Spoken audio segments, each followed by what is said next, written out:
Hi అండి. ఈరోజు ఇంకో కథ చెప్పుకుందాం. ఏంటంటే బడాయికి పోయిన దూడ.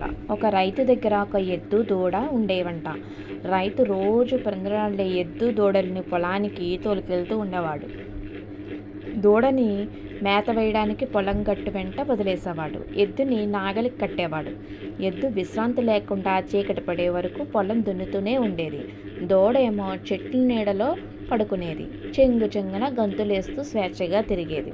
ఒకరోజు ఎద్దు దగ్గరికి వెళ్ళిందంట దూడ. నిన్ను చూస్తుంటే చాలా జాలి కలుగుతుంది ఎద్దు మామ అన్నదంట. నిద్ర లేచిన దగ్గర నుంచి తిరిగి పడుకునే వరకు విరామం లేకుండా కష్టపడుతూనే ఉంటావు. ఎంతటి బానిస జీవితం గడుపుతున్నావు.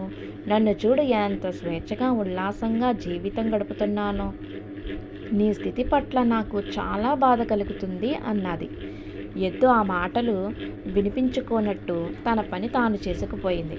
పొగరెక్కిన దూడ వదిలేస్తాగా ఎద్దుకు అడ్డం పడి తన జీవితంలో సుఖం గురించి చెప్పింది.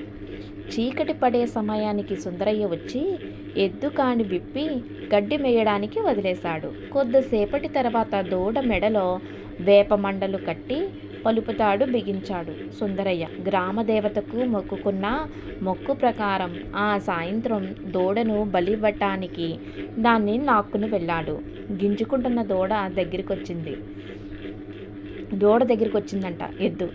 అల్లుడు, నా స్థితి చూసి నువ్వు జాలిపడ్డావు.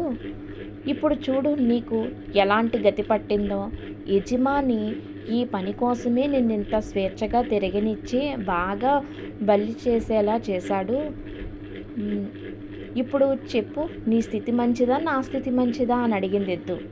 జవాబు చెప్పలేని దూడ తల వంచుకుని యజమాని వెంట నడిచింది.